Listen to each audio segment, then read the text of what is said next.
di hari acara ini, sebab kita tidak bisa beribadah berkumpul, tetapi ada jalan yang kita bisa tempuh ini. Terima kasih. Mari kita sama-sama akan mendengarkan firman Tuhan di dalam kitab Yosua pasal 11, di mana Tuhan menginginkan kita sebagai gerejanya untuk dalam situasi sekarang ini yang penuh dengan pergumulan, kita tetap harus Tuhan mengharap supaya kita menjadi pelita yang bersinar. Supaya kita menjadi pelita yang bersinar, mari kita akan masuk dalam firman Tuhan yang kita akan simak bersama-sama dalam kitab Yosua pasal yang ke-11. Judulnya adalah bangsa Israel dapat berkemenangan meraih negeri Kanaan sebelah utara. Kalau pada minggu yang lalu kita sudah berbicara tentang sebelah selatan, kita sekarang berbicara sebelah utara tanah Kanaan.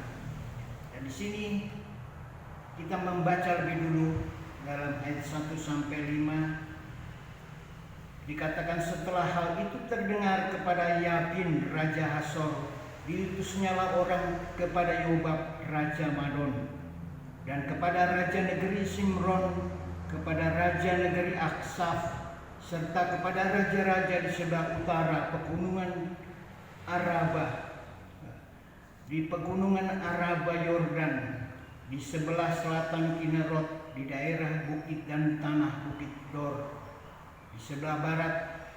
Ayat 3, yakni raja-raja orang Kanaan di sebelah timur dan sebelah barat, orang Amori, orang Het, orang Feris, orang Yebus di pegunungan, dan orang Hiwi di kaki gunung Hermon di tanah Misbah.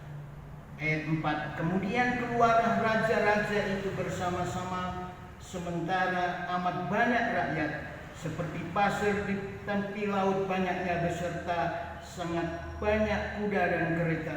Raja-raja ini bersekutu dan datang berkemah bersama-sama dengan dekat mata air Merom untuk memerangi orang Israel.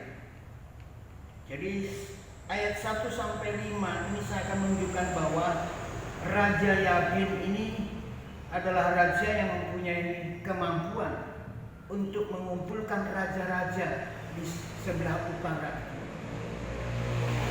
Jadi kita mau belajar dari firman ini dalam kita menghadapi kesulitan-kesulitan di mana Tuhan mengharap supaya kita tetap menjadi pelita yang bersinar. Maka dalam ayat 1 dan 5 kita belajar bahwa kita jangan sampai seperti Yabin, yaitu Yabin itu mempunyai kekuatan mengumpulkan raja-raja yang begitu banyak. Jadi jangan sampai kita mengandalkan kemampuan kita manusiawi dalam menghadapi situasi yang kita alami ini. Kita jangan sampai menggunakan kekuatan alamiah kita. Sedangkan yang dihadapi adalah Yosua. Yosua itu adalah pribadi yang raja yang menurut hitungan sangat lemah, bahkan tidak berdaya. Tetapi ada sesuatu yang indah bisa dilihat di sini. Kalau Raja Yabin itu secara alamiah punya kemampuan yang luar biasa mengumpulkan raja-raja di sekelilingnya, tetapi Yosua adalah pribadi yang kita lihat ayat 6. Yosua itu tidak punya kekuatan apa-apa dan bahkan lemah. Tetapi apa yang menjadi kelebihan Yosua? Dalam ayat 6 itu di sini dikatakan Yosua itu adalah pribadi yang luar biasa. Apa keluar biasaannya? Dalam ayat 6 dikatakan, lalu Tuhan berkata kepada Yosua, janganlah takut menghadapi mereka, sebab besok kira-kira waktu ini aku akan menyerahkan mereka mati terbunuh semuanya kepada orang Israel. Kuda mereka haruslah kamu lumpuhkan, dan kereta mereka haruslah kamu bakar dengan api. Jadi kehebatan Yosua sehingga dia menang. Tentu mengapa Yosua menang? Ya, singkatnya saja jawabannya itu karena Tuhan. Karena Tuhannya Yosua yang membuat Yosua itu bisa meraih negeri Kanaan. Bukan Yosuanya, tetapi Allahnya Yosua ini yang sangat indah. Sebab dalam ayat 6 ini Yosua itu adalah pribadi yang sangat senang akan koreksi daripada Tuhan. Dalam ayat 6 Tuhan mengoreksi Yosua. Di dalam ayat 6 ini dikatakan janganlah takut. Memang itulah problem manusia. Ketika kita kekuatannya lemah, maka yang kita akan rasakan, kita akan takut, merasa takut. Sebab yang mengetahui Yosua itu takut adalah Tuhan itu sendiri. Karena Allah kita adalah yang maha tahu. Sehingga Yosua itu dinilai oleh Tuhan ada rasa takut menghadapi musuh yang begitu besar. Saudara bisa baca ayat 5 tadi. Raja-raja bersekutu, berkemah bersama-sama dengan dekat air Marum dalam jumlah yang begitu besar, luar biasa banyaknya. Dikatakan ayat 4. Tetapi Yosua di sini, Yosua dalam ayat 6 ini, Yosua adalah pribadi yang sungguh-sungguh menghormati Allah. Dalam bentuk apa? Dalam bentuk koreksi dari Tuhan. Jangan takut. Yang pertama, kemudian ayat selanjutnya bahwa besok kira-kira waktu ini aku akan menyerahkan. Ini berbicara tentang iman. Tuhan ingatkan kepada Yosua supaya iman itu dikobarkan. Yang pertama tadi jangan takut. Karena memang Allah tahu Yosua takut, kadang-kadang kita juga takut. Tetapi itu sesuatu yang menjadi pesan Tuhan. Biarlah kita terus memantapkan. Jangan sampai kita takut. Kemudian yang kedua adalah mereka dikatakan, sebab besok kira-kira waktu ini aku akan menyerahkan mereka mati terbunuh. Ini berbicara ujian iman. Yosua memang punya imannya luar biasa. Tetapi dalam persoalan ini Tuhan tetap ingatkan imannya Yosua supaya dikuatkan. Dan kemudian koreksi Tuhan yang ketiga itu dalam ayat 6 adalah dikatakan kuda mereka haruslah kamu lumpuhkan dan kereta mereka harus kamu bakar dengan api. Ini berarti Tuhan juga mengoreksi Yosua dalam bidang ketaatan.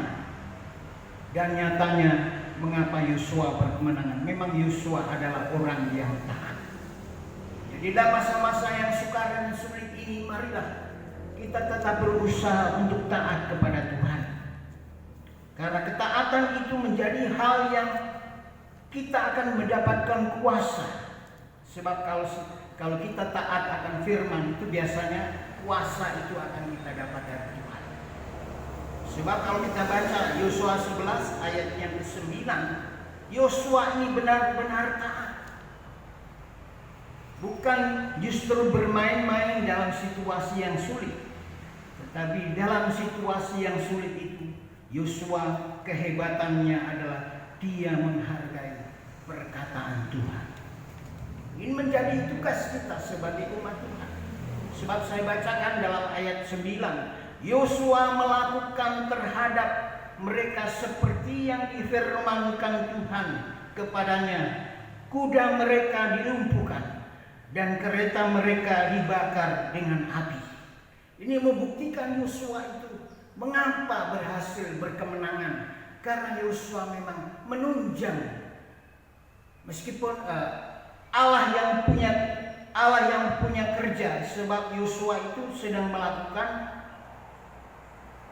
pekerjaan daripada Allah. Sebab Allah berjanji memberikan tanah Kanaan kepada Israel. Tetapi harus ada pribadi-pribadi yang dapat dipakai Tuhan untuk mewujudkan hal itu, yaitu Yosua dipakai Tuhan dalam hal ini, yaitu dia mau mengkoreksi apa yang Tuhan harapkan pada pribadi Yosua. Jadi kehebatan Yosua itu mau dikoreksi, mau mendengar firman, menghargai sabda Allah, menghargai apa yang Tuhan pesankan kepada dia, sehingga akhirnya dia sangat berhasil. Jadi pada siang hari, pada pagi hari ini kita tetap mengacu kepada firman Allah untuk bagaimana kita mengatasi hidup ini. Memang satu waktu kita akan mengalami kesulitan untuk mendengarkan firman Allah. Sebab apa? Ya sebab ini Amos pasal 5, nanti akhir zaman banyak orang yang ingin mendengar firman, tetapi oleh kesulitan-kesulitan yang terjadi seperti semacam ini, kita tidak bisa beribadah. Oleh sebab kita harus berpisah, karena itu syarat untuk menghadapi apa yang kita hadapi. Itulah sebabnya siang hari ini kalau kita bisa mendengar firman Allah. Contoh kita adalah Yosua. Yosua itu adalah pribadi yang sangat bisa memahami apa yang menjadi rencana Tuhan. Coba saya akan bacakan Matius pasal 22. Ini poin yang pertama yang perlu kita perhatikan. Kita jangan mengandalkan kemampuan kita, tetapi mari kita andalkan apa yang Tuhan ucapkan. Jangan takut, berimanlah. Dan kemudian jangan sampai kita tidak taat, sebab ketaatan kita kepada Tuhan itu akan melahirkan kuasa, sehingga kita akan tenang, kita akan kuat, kita akan bisa menghadapi dengan kasih Allah, sehingga kita menjadi pribadi yang luar biasa. Mari kita baca Matius pasal yang ke-22. Matius pasal yang ke-22 ayat 4. Ayat 4 coba kita baca ini sebagai suatu contoh. Kita harus memahami, kita harus bisa menghargai apa yang menjadi usaha Tuhan untuk menyelamatkan kita dari segala tantangan kehidupan ini. Sebab dikatakan di sini Matius 22 seperti perumpamaan perjamuan kawin. Tuhan katakan kerajaan surga seperti seorang membuat pesta, itu dalam Matius 25. Saya baca dalam ayat, atau kita baca ayat 3. Ia menyuruh hamba-hambanya memanggil orang-orang yang telah diundang ke perjamuan kawin itu, tetapi orang-orang itu tidak mau datang. Maka ayat 4, ia atau raja itu atau Tuhan itu menyuruh pula hamba-hamba lain, pesannya, katakanlah kepada orang-orang yang diundang itu, sesungguhnya. Jadi ini ingin menandaskan bahwa raja itu membuat pesta itu untuk keuntungan kita sendiri. Raja itu membuat pesta untuk supaya satu waktu kita boleh makan bersama-sama. Allah dalam ayat 4, ia Yesus menyuruh pula hamba-hamba lain, pesannya, katakanlah kepada orang yang diundang itu.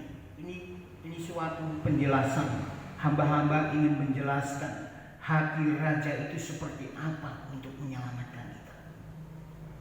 Yosua mengapa diingatkan kembali untuk jangan takut. Aku akan memberikan semuanya itu kepadamu, dan lakukanlah apa yang aku perintahkan. Ini tujuan-tujuan mulia dari mempelai. Tujuan-tujuan dari mempelai Kristus. Dikatakan ia menyuruh pula hamba-hamba lain, pesannya, katakanlah kepada orang-orang yang diundang itu, sesungguhnya hidangan telah tersedia, lembu-lembu jantan dan ternak piaraanku telah disembelih. Jadi ini ternak piaraanku ini telah disembelih. Jadi biasanya kalau kita punya piaraan, punya misalnya seekor ayam atau apa, kita sayang dengan hewan itu, tiba-tiba dipotong untuk diberikan kepada tamu-tamu yang akan datang. Ini sesuatu yang merupakan gambaran dari pribadi Yesus, di mana dia menggambarkan Allah Bapa sebagai pribadi yang sangat mengasihi Yesus. Dia relakan dirinya mati di kayu salib untuk keselamatan kita sebagai manusia yang hina ini. Ini bukankah kemurahan Tuhan? Jadi kalau Yosua itu berhasil merebut negeri Kanaan di sebelah utara dengan jumlah tentara yang begitu besar, ini bukankah sesuatu yang luar biasa yang Allah sediakan bagi kehidupan kita? Mari kita berjuang dan berkumpul dalam hidup ini, supaya kita bisa mengerti apa isi hati daripada Tuhan yang mengadakan pesta ini. Katakanlah kepada orang-orang diundang itu, sesungguhnya hidangan telah kusediakan, lembu-lembu jantan dan ternak piaranku telah disembelih, semuanya telah tersedia, datanglah ke perjamuan kami. Tetapi orang-orang yang diundang itu tidak mengindahkannya. Mengapa tidak mengindahkannya? Adalah orang-orang yang tidak bisa mengerti apa isi hati. Jikalau kita sebagai umat Tuhan tidak mengerti isi hati Tuhan, betapa teganya Dia mengorbankan putranya yang tunggal itu. Dan kalau bisa kita mengerti dengan baik, kita pasti ada kekuatan untuk mengindahkan niat Allah, untuk supaya kita diberi negeri yang dijanjikan oleh Tuhan. Puji Tuhan. Ia pergi ke ladangnya, ada yang pergi mengurus usahanya, dan yang lain menangkap hamba-hambanya itu, menyiksanya dan membunuhnya. Jadi ayat 6 ini dampak dari orang yang tidak peka, dampak dari orang yang tidak mengerti maksud Allah dalam kehidupan kita. Bukan saja mereka tidak mengindahkannya, maka eskalasinya atau dampaknya itu meningkat pada ayat 6, dan yang lain menangkap hamba-hamba itu, menyiksanya, membunuhnya. Indah. Itu sebabnya kita mohon kekuatan daripada Tuhan, supaya dengan Roh Kudus setiap niat yang baik dari Allah kepada kita ini bisa kita respon dengan baik, sehingga kita menjadi umat yang sungguh-sungguh seperti Yosua. Yosua itu berkemenangan karena dia menanggapi apa yang menjadi kata-kata Tuhan. Dalam Yosua 11 ayat 9, dia melakukan semua. Bukankah ini sesuatu yang indah dalam kehidupan kita sebagai umat yang sungguh-sungguh? Kalau kita lihat perhatian Tuhan, saya tadi pagi mendengar kawan saya meninggal, terkena stroke. Kemudian saya ingat hidup saya terharu. Oh, ternyata kok dia dulu yang meninggal. Itu sebabnya dengan sisa-sisa yang umur yang saya boleh terima dari Tuhan ini, saya oleh firman ini ada kekuatan. Meskipun media massa menyatakan usia lanjut ini makanan empuk bagi penyakit corona yang sedang dihadapi dunia hari-hari ini. Banyak di kota-kota besar harus dipisahkan usia-usia lanjut dengan orang-orang yang masih berumur. Tapi saya mau kembali kepada firman ini, kepada Yosua. Tuhan ingin supaya kita ini tidak meningkat seperti ayat 6, dan yang lain itu menangkap hamba-hambanya, menyiksanya. Mengapa mereka itu menolak hamba-hambanya, menyiksanya? Pemahaman terhadap hati Allah ini perlu kita dalami sedalam-dalamnya, sehingga kita tidak bersikap seperti orang-orang yang menolak undangan itu dan menangkap hamba-hambanya. Tuhan berkemuran kepada kita sekalian pada pagi hari ini. Kemudian saya akan melanjutkan yang kedua. Mengapa Yosua itu berhasil merebut negeri Kanaan sebelah utara? Yang kedua, tadi sudah saya katakan tentu semuanya itu adalah Tuhan, karena ini pekerjaan Tuhan. Ini gawe atau suatu pekerjaan rencana Tuhan. Jadi kalau Yosua itu mau mengikuti rencana Tuhan untuk negeri itu bisa diraih, maka Yosua itu mempunyai suatu sikap yang tepat untuk kita juga bisa teladani dalam kehidupan kita. Yang kedua yang saya mau sampaikan, mari kita kembali dalam kitab Yosua pasal yang ke-11. Yosua pasal 11 yang kedua. Apa yang dilakukan oleh Yosua dalam pasal 11? Mari kita melihat. Setelah ayat 6 itu poin yang pertama, yang kedua adalah ayat yang ke-7. Lalu Yosua dengan seluruh tentaranya mendatangi mereka dengan tiba-tiba. Ini poin yang kedua yang saya mau sampaikan. Yosua itu mendatangi mereka dengan tiba-tiba dekat mata air Merom dan menyerbu mereka. Yang kedua adalah Yosua itu punya kekompakan dengan pahlawan-pahlawan mereka, dengan prajurit-prajurit mereka. Meskipun lemah, tidak berdaya, hanya seberapa kekuatan Yosua dengan bangsa Israel yang lemah juga. Tetapi saya kagum dengan Allahnya mereka, yaitu Allahnya Yosua dan Israel. Yosua itu menyerbu dengan tiba-tiba. Ini artinya ada suatu kekompakan. Tidak bisa terjadi secara otomatis. Harus terencana dengan baik. Jadi yang kedua ini adalah ayat 7. Yosua menyerang dengan tiba-tiba. Ini artinya saya yakin Yosua dan Israel itu ada kekompakan. Meskipun kecil tetapi ada kekompakan, satu hati.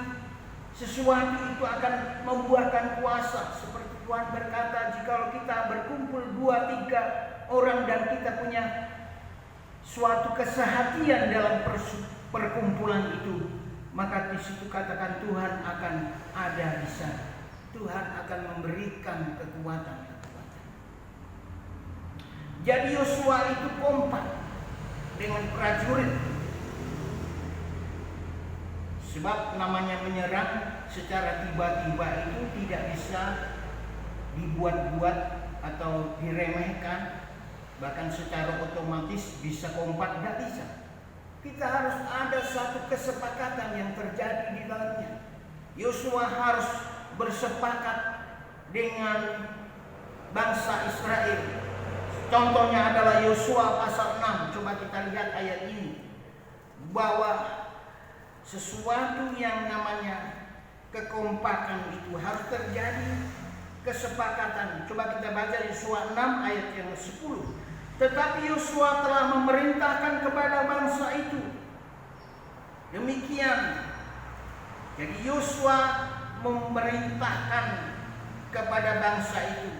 Dan kemudian tentu ditanggapi oleh pasukan-pasukannya Yosua. Janganlah bersorak dan janganlah perdengarkan suaramu.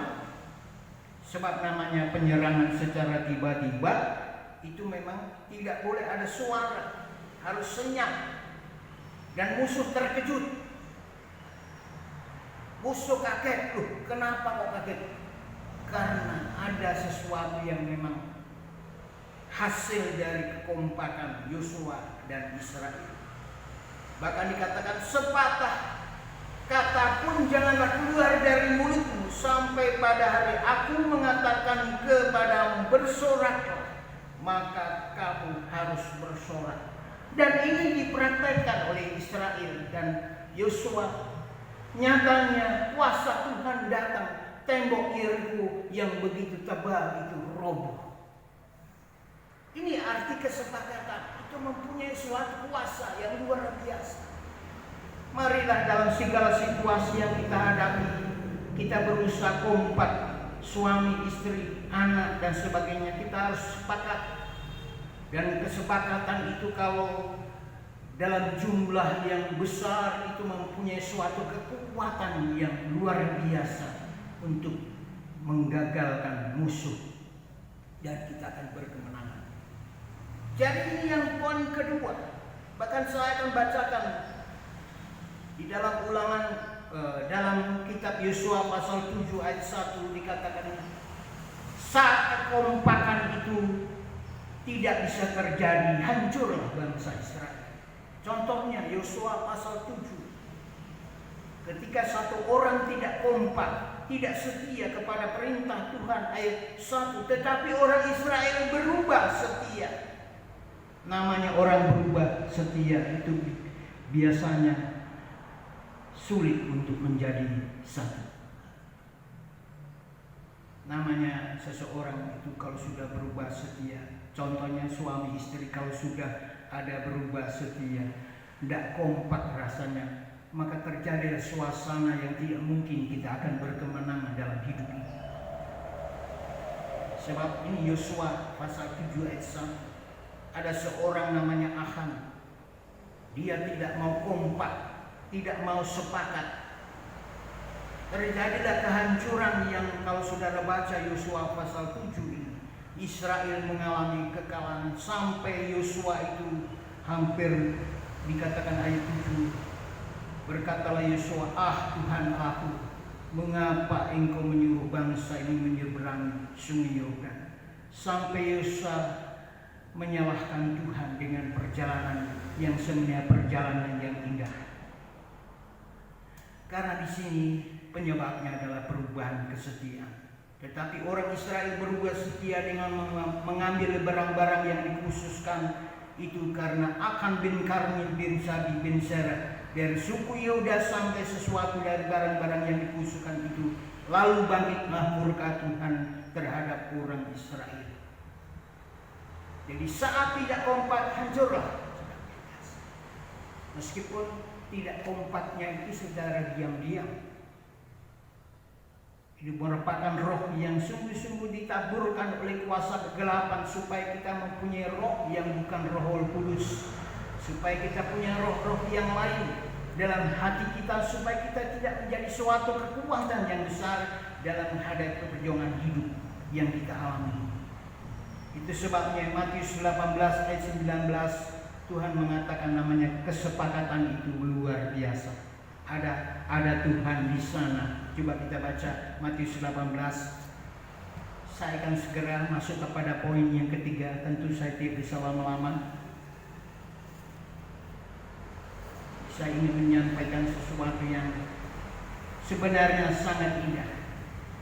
Sebab Tuhan itu sudah memberikan firman-Nya dalam kitab Yosua pasal 11 untuk kita menghadapi kehidupan. Coba kita baca dalam Matius 18 ayat 19.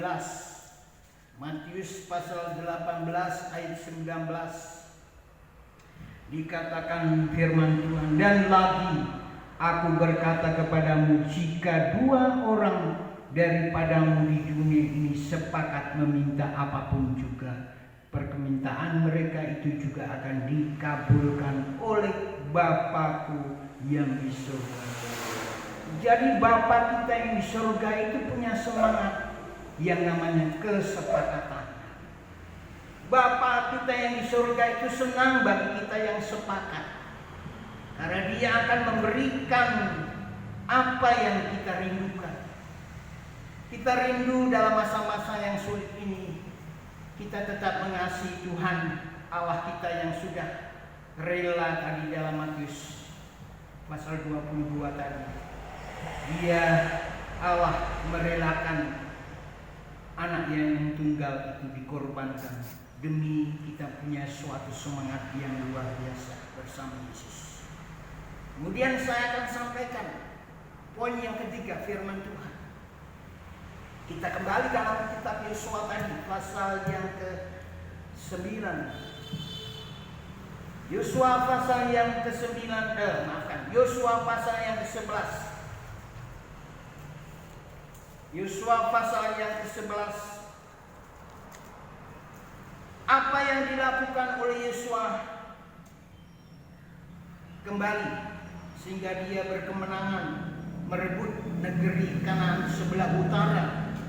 Dalam Yosua 11 itu ayat yang ke-10 dikatakan, jadi Yosua ini adalah pribadi yang sungguh-sungguh menunjang karya Allah yang diizinkan untuk dilakukan oleh bangsa Israel. Maka Yosua ini menjadi pribadi yang dapat kita teladani. Yosua adalah mentor kita dalam menghadapi kehidupan. Yang ketiga adalah Yosua melakukan ayat 10. Pada waktu itu Yosua kembali direbutnya Hasor dan rajanya dibunuh dengan mata pedang, sebab Hasor pada waktu dahulu adalah yang terutama di antara segala kerajaan itu. Kerajaan Hasor itu dikatakan ada yang diutamakan, ada yang diunggulkan. Tentu saya percaya ini bukan Tuhan yang diunggulkan mereka. Ayat 10 di situ kan. Mereka itu mengunggulkan materi. Mereka itu mengunggulkan kehebatan, nama dan sebagainya, kekayaan. Sesuatu yang diunggulkan. Dikatakan sebab Hasor pada waktu dahulu adalah yang terutama di antara segala kerajaan itu. Ada yang diutamakan oleh Hasor itu, sehingga itu yang dibunuhnya Hasor, karena ada roh-roh yang sungguh-sungguh. Kalau kita juga mengagumi dunia, sebab musuh kita adalah pertama dalam Matius pasal 4, musuh orang Kristen yang pertama adalah iblis, kata Matius pasal 4. Yang kedua adalah daging. Roti jadikan batu Yesus tidak mau. Sebab Yesus mengatakan ada firman Allah, manusia bukan saja hidup dari roti, tetapi melainkan dari firman Allah.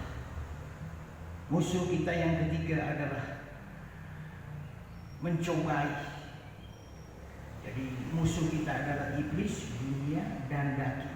Mencobai. Yesus disuruh naik ke atas hubungan bait Allah, dan iblis mengatakan, loncatlah, nanti ada malaikat akan menolong engkau. Tapi Tuhan katakan, janganlah engkau mencobai Allah.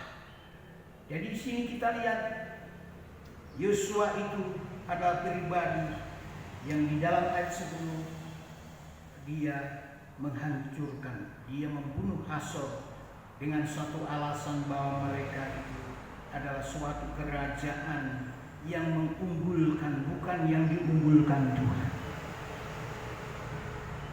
Tetapi yang diunggulkan adalah bukan Tuhan yang diunggulkan, tapi hal-hal duniawi yang kelihatannya wah, tetapi bukan Tuhan yang diunggulkan. Itu sebabnya pada pagi hari ini Tuhan sangat berkemuran kepada kita. Saya rindu membaca ulang firman kepadaku, katakanlah kepada mereka, janganlah kamu maju dan janganlah kamu berperang, sebab aku tidak ada di tengah-tengahmu. Nanti kamu akan terpukul kalah oleh musuh. Ayat 43, dan aku berbicara kepadamu, tetapi kamu tidak mendengarkannya. Jadi Tuhan berbicara kepada bangsa Israel, tetapi tidak mendengarkannya. Berarti mereka ada yang diunggulkan dalam diri mereka, yaitu suatu kekerasan hati, sehingga tidak mendengarkan nasihat Tuhan. Dan inilah hal yang membahayakan kehidupan kita. Kekerasan hati itu membuat kita tidak mau mendengarkan firman Tuhan. Dan aku berbicara kepadamu, tetapi kamu tidak mendengarkan. Kamu menentang titah Tuhan. Kamu berlaku terlalu berani dan maju ke arah pegunungan. Kemudian ayat 44, kemudian orang-orang Amori yang diam di pegunungan itu keluar menyerbu kamu, dan mereka mengejar kamu seperti lebah dan mengalahkan kamu dari Seir sampai Horma. Ini suatu ayat yang menyebabkan Israel bisa merebut tanah Kanaan sebelah utara. Pertama, penyebabnya adalah Tuhan. Yang kedua, penyebabnya adalah ada seseorang namanya Yosua bersama rajanya merespon apa yang menjadi kehendak Tuhan. Itu intinya. Kemudian saya akan masuk pada poin yang keempat.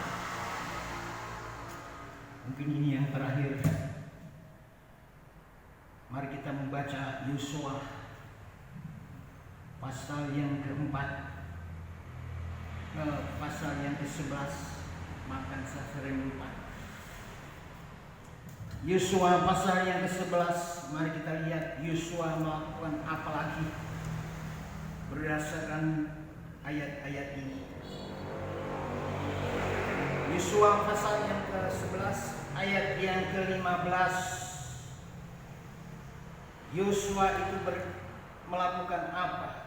Seperti yang diperintahkan Tuhan kepada Musa, hambanya itu, demikianlah diperintahkannya Musa kepada Yosua, dan seperti itulah dilakukan Yosua.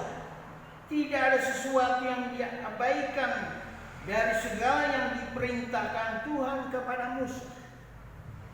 Yosua ini adalah hamba yang sejati. Sebab ayat 15 ini bukan hal yang mudah. Sebab Yosua itu tetap sebagai hambanya Musa, meskipun Musa sudah mati. Dia tetap, sebab ini pekerjaan bukan hal yang mudah. Sebab kalau seorang pemimpin sudah meninggal digantikan pemimpin yang baru, tidak mungkin pemimpin yang baru itu tidak ada ide-ide yang baru. Di akhirnya dia merubah segala ketetapan yang sudah ditetapkan Musa. Jadi Yosua ini menjadi hamba yang sejati. Meskipun Musa sudah meninggal, dia menggantikan, tetapi Yosua di sini tetap menjalankan kebijakan-kebijakan dari Tuhan yang melalui Musa. Dan Yosua tetap dikatakan demikianlah diperintahkan Musa kepada Yosua, dan seperti itulah dilakukan Yosua. Tidak ada sesuatu yang diabaikan. Jadi waktu Yosua menjadi hamba kepada Musa, dia tetap setia. Tetapi ketika Musa sudah pergi meninggalkan Yosua, Yosua tetap setia kepada apa yang menjadi pesan dari Musa. Ini suatu pekerjaan yang tidak mudah. Coba kalau saya mau berikan contoh, perintah yang sulit. Mengapa Yosua adalah orang yang ketiga dari Allah. Orang kedua, Allah adalah pribadi yang pertama, yang kedua pribadi yang kedua Musa, dan pribadi yang ketiga adalah Yosua. Jadi apa yang dilakukan Yosua ini bukan sesuatu yang mudah. Dia mau tetap setia kepada apa yang menjadi perintah Tuhan. Contoh, saya berikan satu contoh seperti Saul. Coba kita baca 1 Samuel 15. Saul itu adalah hamba yang ketiga. Yang pertama Allah, kedua Samuel ada utusan Tuhan, ketiga adalah Saul diperintah oleh Samuel. Tetapi Saul tidak bisa taat. Itulah bukti yang saya ingin buktikan bahwa seseorang itu tidak mudah. Seperti Yosua itu tidak mudah. Ini contohnya seperti Saul. Dikatakan 1 Samuel pasal yang ke-15 Coba kita lihat 1 Samuel pasal yang ke-15. Coba kita lihat ayat 1. Berkatalah Samuel kepada Saul, aku telah diutus oleh Tuhan. Jadi Samuel itu utusan Tuhan untuk mengurapi engkau, mengurapi Saul menjadi raja. Jadi Saul ini posisinya adalah orang ketiga. Dia harus tunduk apa yang dikatakan Samuel, tetapi nyatanya Saul tidak bisa tunduk kepada apa yang dikatakan Samuel. Tidak bukti sesuatu yang sulit apa yang dikerjakan Yosua. Tapi Yosua itu pribadi yang luar biasa. Dia tetap berjuang. Meskipun dia harus taat kepada apa yang diperintahkan Musa, maka disitulah Allah melihat Yosua itu layak membawa Israel masuk negeri Kanaan. Itu dikatakan awal-awal daripada Yosua menjabat. Sebab Musa sudah mau mati. Yosua, gantikan engkau yang layak. Dan ternyata Yosua sampai sejauh inilah apa yang dilakukan dalam kitab Yosua pasal yang 11 ayat yang ke-15. Sesuatu yang tidak mudah. Saul tidak mau taat kepada apa yang sudah didapat dari Tuhan melalui Samuel. Nyatanya Saul membangkang kepada firman Tuhan. Apa yang terjadi? Kekalahan terjadi, bahkan jabatan Saul diambil oleh Tuhan karena memang tidak layak untuk kita mencontoh seperti Saul. Tetapi marilah kita berjuang pada hari-hari yang mendatang ini sesuai dengan hidup dengan firman Allah. Meskipun kita tidak bisa berjumpa, saya menyampaikan firman ini hanya yang hadir 2 orang. Karena mereka mempersiapkan saya menyampaikan ini. Tetapi tentu tidak sempurna apa yang saya sampaikan ini. Tetapi marilah semangat ini yang kita ambil. Sebab kalau saya melihat ini, Saul ini menjadi seorang hamba yang tidak sejati. Beda dengan Yosua. Yosua itu hamba yang sejati, baik kepada Allah maupun kepada Musa. Dan inilah sesuatu yang saya yakin tidak ada perubahan kesetiaan. Sebab namanya perubahan kesetiaan itu bisa terjadi kalau pemimpin kita yang lalu sudah pergi, digantikan yang baru. Inilah ujian kesetiaan, berat sekali, tidak mudah.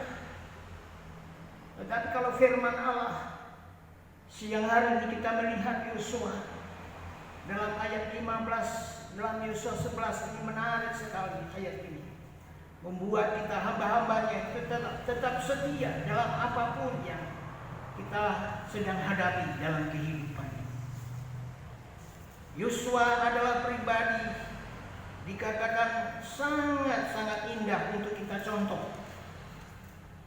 Sedangkan kita juga harus setia dalam nikah kita, dalam ibadah kita, dengan banyak tantangan-tantangan, rintangan yang membuat kita mau berubah. Berubah setia itu gampang, tetapi untuk tetap setia itu seperti Yosua tidak mudah. Dia harus mengabdikan diri kepada Tuhan. Bahkan kebijakan Musa itu dari Tuhan tetap dia pertahankan.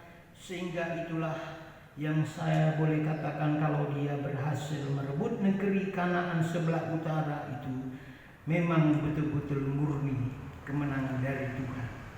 Dan bisa kita lihat dari apa? Dari tindakan-tindakan Yosua yang memberkati saudara dan saya pada pagi hari.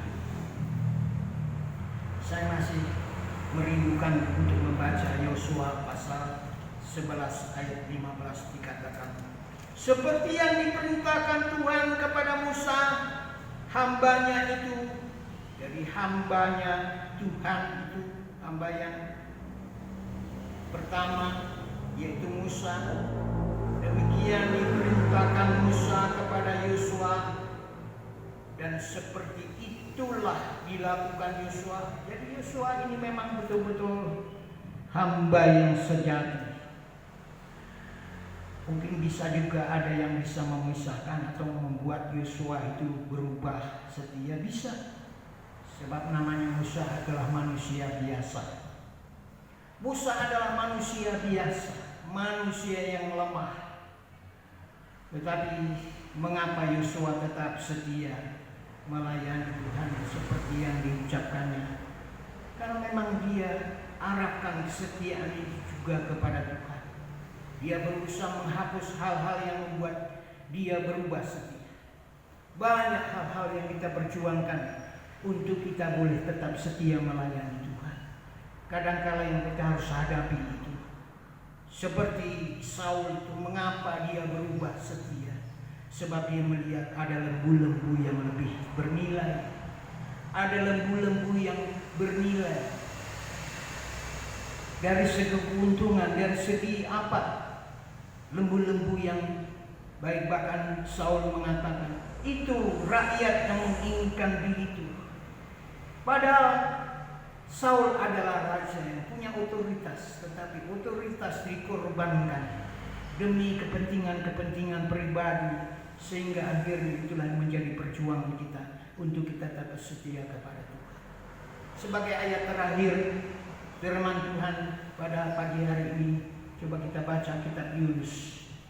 Kita tahu kita sedang mengerjakan pekerjaan yang menjadi pekerjaan Tuhan, seperti raja membuat pesta. Itu Tuhan menggambarkan demikian.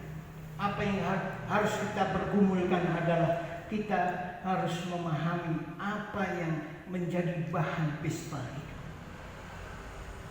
Yang menjadi bahan pesta itu adalah dia menyembelih sesuatu yang menjadi piaraan, sesuatu yang sebenarnya tidak tega dia harus korbankan, tetapi dia korbankan. Mari kita renungkan ini baik-baik supaya kita ada kekuatan. Sebagai ayat terakhir firman Tuhan dalam kitab Yunus, saya berharap biar Tuhan menyertai firman Allah ini menjadi suatu kekuatan. Coba kita baca, tolong Jesse baca satu ayat Yunus pasal yang ke-1 ayat 1. Saya minta tolong bacakan ini. Yunus 1 ayat yang pertama. Yunus mengingkari panggilan Tuhan. Datanglah firman Tuhan kepada Yunus bin Amitai demikian. Bangunlah, pergilah ke Niniwe, kota yang besar itu, berserulah terhadap mereka, karena kejahatannya telah sampai kepadaku. Ya, ini merupakan ayat yang terakhir. Dikatakan, datanglah firman Tuhan kepada Yunus. Bangunlah, pergilah ke kota Niniwe itu, berserulah terhadap mereka, karena kejahatan telah sampai kepadaku. Tetapi Yunus bersiap untuk melarikan diri ke Tarsis. Mengapa Yunus lari ke Tarsis? Karena dia tidak tahu ini pekerjaan Tuhan yang harus disikapi dengan benar. Juga saya mau tambah Yosua pasal Yunus meninggalkan perintah Tuhan karena dia tidak memahami ini pekerjaan Tuhan. Itu sebabnya Yosua juga adalah pribadi yang sudah saya katakan tadi, ada 4 poin yang indah. Akan saya tambah dalam ayat Yosua 10 ayat 42 dikatakan, semua raja ini dan negeri mereka telah dikalahkan Yosua sekaligus, sebab yang berperang untuk orang Israel ialah Tuhan Allah Israel. Ya, karena Tuhan yang punya pekerjaan dan dialah yang punya kewajiban untuk menjamin mereka semua. Karena Tuhan yang mempunyai pekerjaan ini, Yosua mengerti ini pekerjaan Tuhan. Saya harus lakukan dengan sungguh-sungguh supaya Allah sebagai penanggung jawab pekerjaan ini betul-betul membuktikan apa yang sudah Dia janjikan kepada bangsa Israel. Dan inilah kita imani, sebab Tuhan terus menginginkan supaya dia melihat iman di dalam dunia.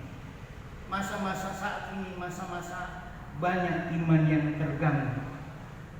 Saat inilah mari kita mohon, biarlah Tuhan memberikan kekuatan kepada kita supaya kita boleh menjadi pribadi seperti yang Tuhan harapkan dan juga kita harapkan.